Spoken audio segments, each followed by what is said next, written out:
today about UTEP and the Mountain West Conference. Congratulations to them, what they will be doing in a couple of years. And we're joined by the voice of UTEP Athletics, Jon Teicher, on 365 Sports. Craig Smoke, Paul Catalina, and I'm David Smoke. John, what does this mean? What does today's news, other than the obvious, mean to UTEP?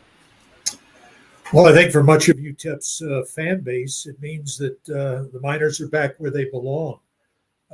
For 40 years, the better part of 40 years, UTEP competed with many of the teams they're going to reunite with in 2 years in the Mountain West Conference. That was back in the old Western Athletic Conference, which when it split in 1998 was 16 schools strong, and 8 of them left to join the Mountain West.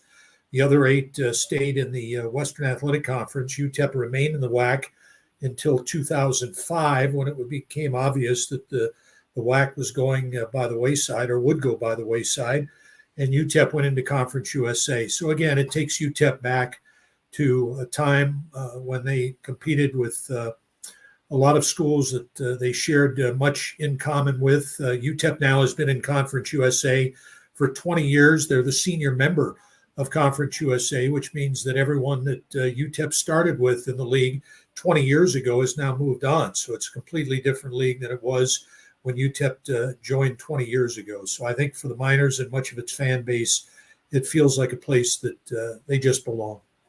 How does it feel for travel and all those other things? Because most of your life you spend going east. Now you're not going to have to really do that as much or at all unless you're playing a non-conference game. And these are more natural rivals than playing, say, Liberty or something like that. Well, much of others' lives have been going east. I've been doing this at UTEP for 44 years. So I started out in the old Western Athletic Conference for a good 20 years or so before we made the move. Actually, more than 20 years, almost 25 before we went to Conference USA. So it returns us to a place of being with schools that are far more in proximity to El Paso or in the Mountain and Pacific time zones, as opposed to in the Central and Eastern time zones. And again, as time has moved along, Conference USA has just continued to extend farther and farther east. Next year, adding Missouri State and the University of Delaware to its conference lineup, with only one other Texas school, that being Sam Houston, still in the league. UTEP has seen SMU and Houston and Rice, UTSA, North Texas, other Texas schools all move on since it joined the league 20 years ago. So again, the proximity is going to be far better for its fans, for its student athletes, and just a lot more comfortable in all. John, what was it like the last few days, just in terms of how quickly a lot of this came together? And there were so many moving parts, right? I mean, not just for UTEP, but all these various schools and these various conferences are trying to out-jockey each other. So from your standpoint, I guess when the alarms were raised, if you will, of like, hey, it's time, there might be something happening, what was it kind of like as everybody ran to try and get this job done? Well, I think we all realized that UTEP certainly was a great fit within, whether it be the Pac-12 or the Mountain West Conference, ultimately the Mountain West, and that eventually time was going to take care of things. All the rumors seemed to be elsewhere, with the likes of Northern Illinois and Toledo from the Mid-American Conference. We've heard the possibility of Texas State perhaps still joining the Mountain West, perhaps Tarleton State as well. Things were pretty quiet, at least publicly, with UTEP, but I think those of us that were here in El Paso knew that talks were happening, and that ultimately something good would come out of them. Is it hard, as we've seen since really the summer of 21 with Texas OU, and then it was USC, UCLA, and then, of course, all hell's broken loose with all the other changes, including the various conferences around the country? Is it hard to have to wait to like, okay, this is great, but we still have a year and a half or two before it really hits? Yeah, that's a good point. And, again, it was a very, very dark day in 1998 when the Western Athletic Conference split in half. And again, most of the schools, in fact, all of the schools that left to form the Mountain West Conference left UTEP behind at that particular time. And yeah, it has been a long wait. Again, the move to Conference USA 20 years ago, and to see most of those schools move on as well.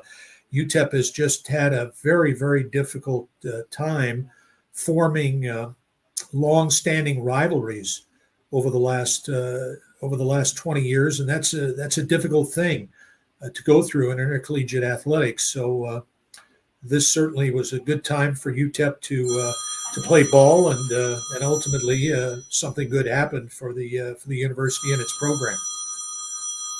What do you think this means for recruiting? I think it's a big boost for recruiting. I think UTEP, football-wise, does a whole lot of recruiting. In fact, the majority of its recruiting, particularly since Scotty Walden took over as head coach this year in its own backyard in the state of Texas. I think many of UTEP's other programs recruit across the country because of the fact that Conference USA stretches as far and wide as it does. I think the focus now will continue to be in Texas, but probably will aim back toward the western part of the United States, California, and Arizona largely with this particular move. Can you name every team in all of the major conferences around America? And could you even sometimes see yourself doing a game for UTEP and forgetting what conference they're in? Yeah, and with Conference USA, since it's October, this is the second straight season. We're playing games in October during the middle of the week. We play Thursday this week. We have another Thursday game next week, and then the subsequent 2 weeks we play on a Wednesday and a Tuesday. So a lot of times, certainly during the month of October, you wake up and you don't know exactly what day it is and how things are supposed to proceed in terms of your preparation that particular day. So yeah, absolutely, it's been a bit of a challenge. You about a year ago, I think you called your 500th game at UTEP. What was that like? I mean, they just, they're like managers and whoever else and people who hit home runs. It just kind of adds up. You never really look much about it. Then you look up and it's 500 plus. What was that moment like for you, John? Well, obviously to spend all of your time with one program, although I did do a year at New Mexico State as the voice of the Aggies before I took over at UTEP. It's a great honor. Obviously, you spend a lot of time talking to generations, not just a single generation, but generations of UTEP fans, and that certainly has been a great privilege, honor, and a thrill for me. And it gives me a pretty good historical base when talking about UTEP athletics. Yeah, and really appreciate it. Thanks to Drew Bonney for hooking us up with you. I got to ask, I heard the phone in the background. Is that a rotary phone? Is that like I haven't heard one of those.